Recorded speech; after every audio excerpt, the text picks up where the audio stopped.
paz de Cristo reine em vossos corações e ricamente habite em vós sua palavra. Aleluia, aleluia, aleluia, aleluia, aleluia, aleluia, aleluia, aleluia.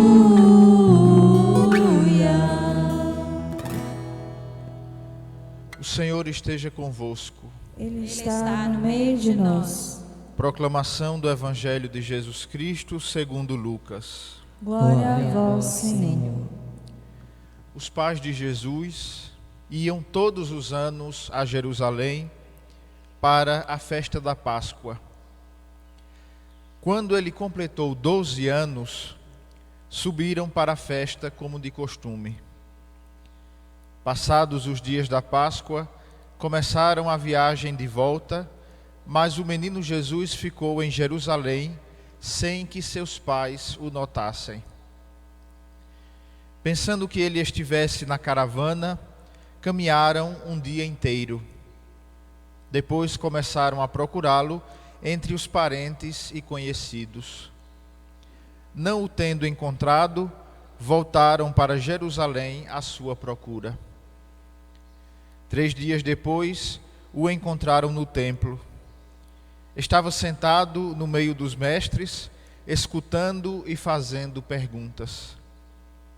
Todos os que ouviam o menino estavam maravilhados com sua inteligência e suas respostas. Ao vê-lo, seus pais ficaram muito admirados e sua mãe lhe disse: "Meu filho, por que agiste assim conosco? Olha que teu pai e eu estávamos angustiados à tua procura." Jesus respondeu: "Por que me procuráveis? Não sabeis que devo estar na casa de meu pai?" Eles, porém, não compreenderam as palavras que lhes dissera.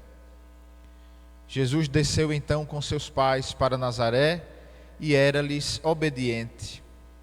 Sua mãe, porém, conservava no coração todas estas coisas, e Jesus crescia em sabedoria, estatura e graça diante de Deus e diante dos homens. Palavra da salvação. Glória a vós, Senhor.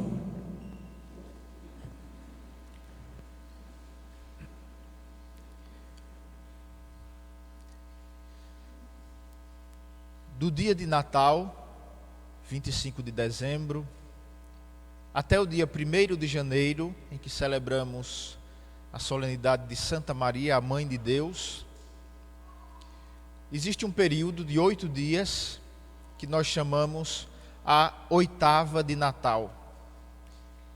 E esta oitava é celebrada, estes 8 dias, como se fosse um mesmo e único dia de Natal.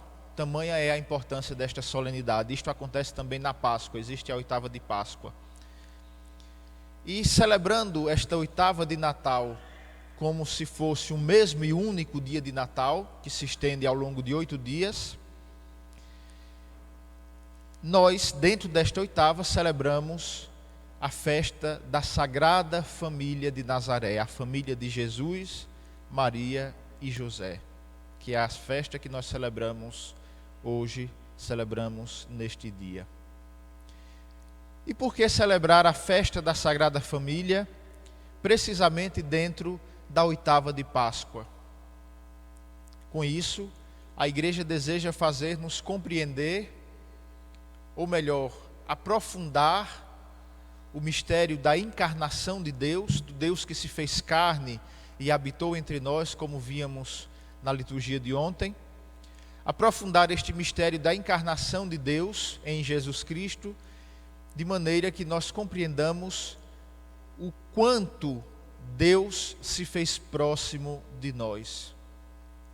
O quanto Deus assumiu a nossa natureza humana, a nossa vida humana, a nossa identidade humana em sua completude. De tal maneira que quis, Ele próprio, nascer no seio de uma família como todos nós nascemos. Quis nascer no coração, no âmago de uma família, experiência essa que é a experiência fundamental que cada um de nós faz ao nascer. A família é a primeira comunidade humana, é o primeiro elo de humanidade que existe para nós. Por isso, Jesus quis nascer em uma família, composta por um amor que se traduz na união entre um homem e uma mulher, que se traduz na vida, no ambiente de uma família, com tudo aquilo que é próprio desse ambiente, com tudo aquilo que é próprio dessa primeira comunidade da vida humana, para que nós, contemplando esta família, a família de Nazaré, a família de Jesus, Maria e José, possamos entender, possamos compreender qual é o plano de Deus para a família humana. Como é que Deus pensa, como é que Deus compreende a família humana.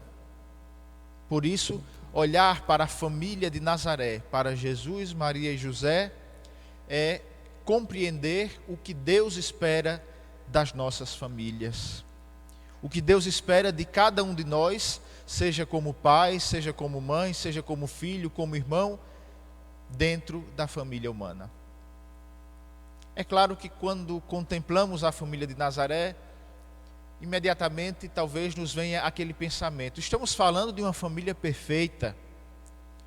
Jesus, o próprio Deus que veio à humanidade, o próprio Deus que veio à terra. Portanto, um homem perfeito, o modelo do homem perfeito. Nenhum de nós talvez não, de fato, nenhum de nós está à altura desta pessoa humana que é Jesus. A Virgem Maria, isenta do pecado original, plena da graça de Deus, que não peca, que não está sujeita ao erro. E aí nós pensamos, também nenhum de nós está à altura de viver da maneira que Nossa Senhora viveu. José, um homem justo, um homem temente a Deus, como nos diz como nos dizem as Sagradas Escrituras, um homem temente a Deus, um homem justo, um homem que estava plenamente voltado para a vontade de Deus, obediente a ela. Talvez seja mais próximo de nós, porque não era isento do pecado original, como Nossa Senhora, não era um Deus que se fez homem, como o próprio Jesus, mas ainda assim um homem muito justo, muito temente a Deus, que nós talvez pensemos não estamos à altura de alcançar. E aí nos perguntamos, será que somos capazes de, em nossas famílias, tão marcadas pelas fragilidades humanas, tão marcadas pelas limitações humanas, pelas dificuldades nas relações, pelas falhas, pelo egoísmo que às vezes extravasa o nosso coração? Será que estamos à altura de viver conforme o exemplo da Sagrada Família de Nazaré? Eu afirmo com certeza que não estamos à altura de viver a altura desta idade, de viver o exemplo, o segundo exemplo desta família perfeita de Nazaré. Mas recordo que quando Deus nos apresenta a Sagrada Família como modelo para as nossas famílias, Deus não espera que nós alcancemos a perfeição desta família sagrada. Deus espera que alcancemos, que nos esforcemos por alcançar, que trabalhemos dia após dia para viver segundo o exemplo da Sagrada Família, no amor que eles têm, no amor que eles vivem, no amor que é característica fundamental daquele pai, daquela mãe e daquele filho, de Jesus, Maria e José. É isto que Deus espera de cada um de nós ao nos apresentar a Sagrada Família como exemplo. Que nós sejamos capazes de viver segundo o amor desta família. O amor que vai fazer com que nós sejamos capazes de superar as adversidades que encontramos em nossas famílias. O amor que vai nos fazer capazes de olhar uns para os outros, enxergando além dos defeitos, enxergando além das fragilidades, além das limitações, reconhecendo que no outro, que Deus colocou no nosso caminho, como um familiar, como um parente, como alguém que traz o nosso sangue em suas veias, enxergar nele uma expressão do amor de Deus por nós. Se vivermos segundo este amor, se nos esforçarmos instante após instante para vivermos segundo este amor, que é a expressão do próprio Deus entre nós, aí sim estaremos vivendo segundo o exemplo da Sagrada Família de Nazaré. Não só segundo o exemplo da família de Nazaré, mas segundo o exemplo do próprio Deus, que sendo trindade, ou seja, sendo três pessoas em um só Deus, o Pai, o Filho e o Espírito Santo, vivem numa perfeita comunhão de amor. Tanto que Santo Agostinho, ao tentar explicar a Santíssima Trindade, ao tentar explicar este mistério de três pessoas que são um só Deus, o Pai, o Filho e o Espírito Santo, ele faz uma analogia familiar, faz uma associação à família. Ele diz que para nós, nas nossas realidades humanas, o que mais se aproxima do mistério deste Deus que é amor, deste Deus que é comunhão, é justamente a família, onde nós somos chamados a viver em comunhão, onde nós somos chamados a viver segundo o amor do próprio Deus que se fez carne em Jesus Cristo. E como podemos viver este amor em família? Como podemos viver esta realidade de comunhão a qual somos chamados, para que possamos nos santificar a nós mesmos e nos santificar enquanto família? É disto que trata a liturgia da palavra de hoje. A primeira leitura do livro do Eclesiástico, que é, podemos dizer, um manual de como viver bem, de como viver feliz à luz da vontade de Deus. No livro do Eclesiástico, o autor do livro nos diz: quem honra o seu pai alcança o perdão dos pecados. Quem respeita a sua mãe é como alguém que ajunta tesouros. O amor se manifesta em primeiro lugar pelo cuidado, pela atenção aos detalhes, pela atenção às necessidades de cada um, sejam elas quais forem. O amor se traduz em gestos concretos de delicadeza no dia a dia, na atenção, na escuta, no cuidado, no amparo, também dos pais para com os filhos, porque são expressão desta maneira da própria paternidade de Deus, ou podemos dizer até da maternidade de Deus, que se dirige a cada um de nós pela sua misericórdia, pelo seu amor. Respeitar o pai, respeitar a mãe, honrar o pai, honrar a mãe, é honrar o próprio Deus, que os colocou no nosso caminho como guardiões nossos. E aqui, quando eu falo de pai, quando eu falo de mãe, não falo só no sentido biológico, mas também daquelas famílias que, embora não estejam unidas pelos laços de sangue, estão unidas pelos laços do amor. Famílias que nascem da adoção, famílias que nascem da experiência de um amor mais tardio, talvez, de famílias que, embora não sejam nossas famílias biológicas, são tidas por nós como famílias que nós criamos e nos identificamos ao longo da vida. O quarto mandamento da lei de Deus, é honrar pai e mãe. É o mandamento que vem logo depois daqueles três primeiros que dizem respeito ao próprio Deus. Amar a Deus sobre todas as coisas, não tomar o santo nome de Deus em vão, guardar os dias de preceito em honra do próprio Deus. São os três primeiros mandamentos que dizem respeito diretamente a Deus. O quarto mandamento, que vem logo após esses três mandamentos, é precisamente honrar pai e mãe. Com isto, Deus, que nos deu os mandamentos, que nos deu a sua lei, quer mostrar que o amor do pai e da mãe, o papel, a missão do pai e da mãe é no mundo a missão, o papel que mais se assemelha, que melhor expressa a relação de Deus para conosco. Tanto que as Sagradas Escrituras, desde o início, vão apresentar Deus como Pai.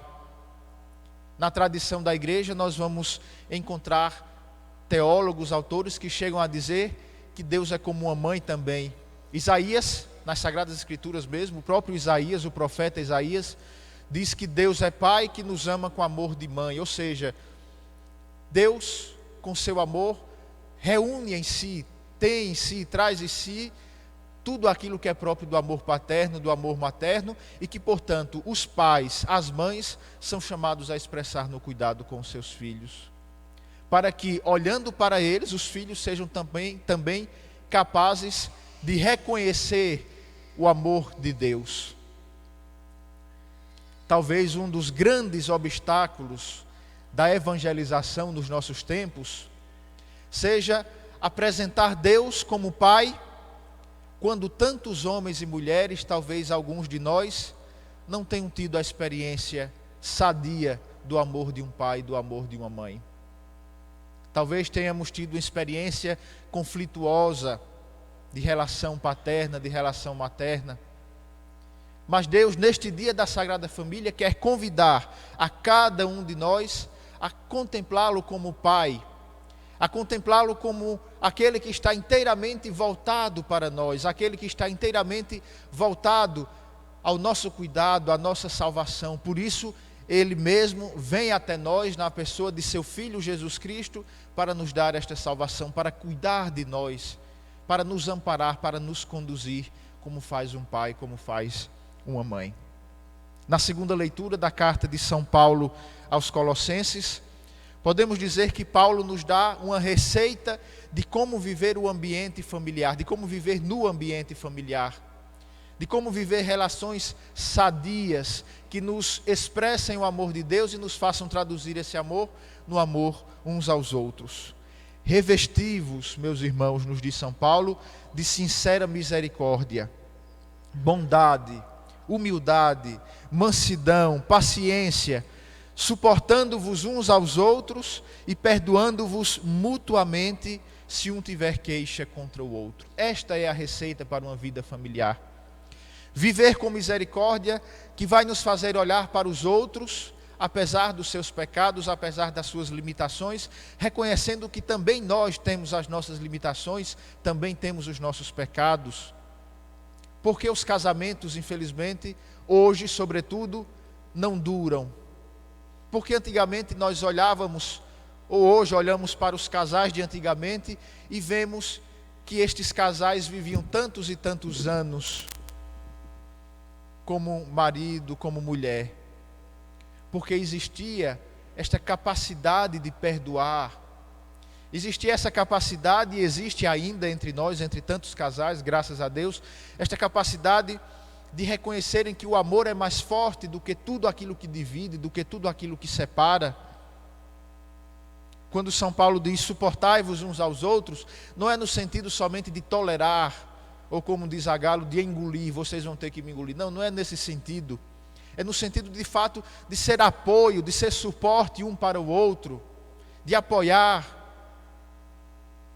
de ser amparo uns para os outros, os pais para os filhos, o marido para a mulher para o marido, os filhos para os pais, os irmãos uns para com os outros, sempre tendo diante de nós, o exemplo da família de Nazaré, que viveu esta comunhão perfeita, que viveu de fato esta história de amor com perfeição, para que nós possamos nos esforçar por alcançar este exemplo de amor.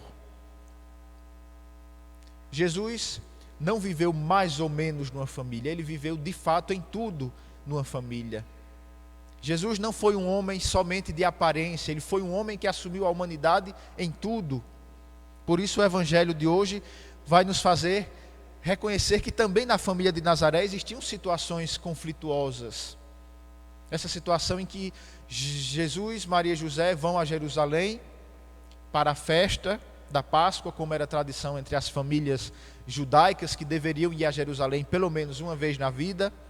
O Evangelho nos diz, o Evangelho de Lucas, que quando completou 12 anos, a idade da maturidade judaica, Jesus vai então com Maria e José a Jerusalém.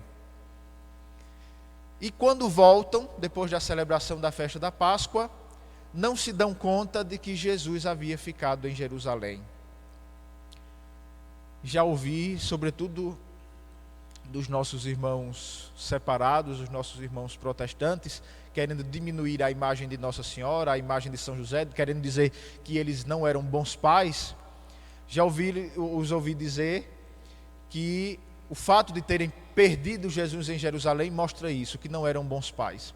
Acontece que as caravanas que iam a Jerusalém eram separadas. De um lado ia a caravana dos homens, do outro lado ia a caravana das mulheres. Eles não se misturavam, iam separados até Jerusalém e voltavam também separados.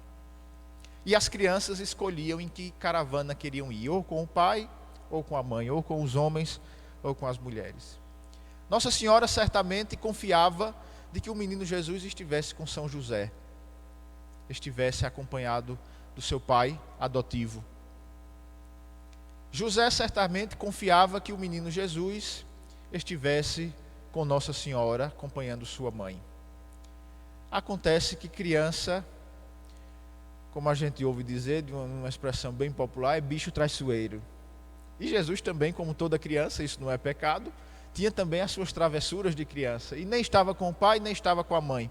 Resolveu ficar em Jerusalém. Não por acaso, nós vamos ver no Evangelho, que ele com isso expressava algo da sua natureza, do seu ser, da sua identidade. Mas aí José e Maria se dão conta de que eles nem estão com um, nem está com um, nem está com o outro. Quando se encontram, veem que Jesus não está com nenhum deles. E volta a Jerusalém, como diz o próprio Evangelho, angustiados, voltam angustiados, com medo de terem perdido definitivamente o menino Jesus. E onde o encontram? No templo. O encontram no templo, ensinando aos doutores.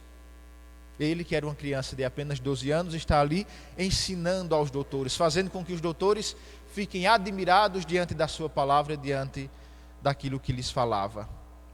E aí, José e Maria pergunta a Jesus: por que fizeste isso conosco? Não sabias que nós estávamos aflitos à tua procura? E Jesus diz: não sabiais vós que devia eu cuidar das coisas do meu Pai? Ou seja, do Pai do céu, daquele que o enviou à terra para a nossa salvação? O Evangelho aqui nos diz, como em outras passagens do Evangelho de Lucas, que é o evangelista que está mais diretamente ligado à figura de Maria, o evangelista diz: Nossa Senhora, embora não tenha entendido imediatamente, conservou no coração todas estas coisas. Aqui, cada um de nós, como pai, como mãe, como esposo, como esposa, como filho, como irmão, deve aprender do coração de Nossa Senhora esta meditação. Nós temos que contemplar a vida, a realidade na qual estamos inseridos com este olhar da fé, conservando todas estas coisas no nosso coração e buscando compreender estas realidades, incluindo as realidades de conflito, como esta da família de Nazaré que nós vimos no Evangelho, incluindo as realidades que na nossa família, nas nossas famílias, são causa de sofrimento, são causa de dor, compreendendo tudo isto à luz da fé, meditando tudo isto à luz de Deus, para que nós possamos compreender a vontade de Deus para nós. O Evangelho se conclui dizendo que Jesus voltou com os seus pais para Jerusalém e era obediente a eles. Como uma criança, como um filho, numa família, era obediente aos seus pais. Para os filhos, para nós filhos, todos somos filhos, isto também é um exemplo. Estar atentos à vontade de Deus que se manifesta na obediência aos nossos pais, vontade esta que nós muitas vezes nem compreendemos, sobretudo quando somos crianças, quando estamos na época dos porquês, por que isso, por que eu não posso fazer isso, por que não posso fazer aquilo, mas também quando crescemos. Devemos olhar para os nossos pais como a voz da experiência, a voz da sabedoria que quer o nosso bem, que quer o nosso cuidado.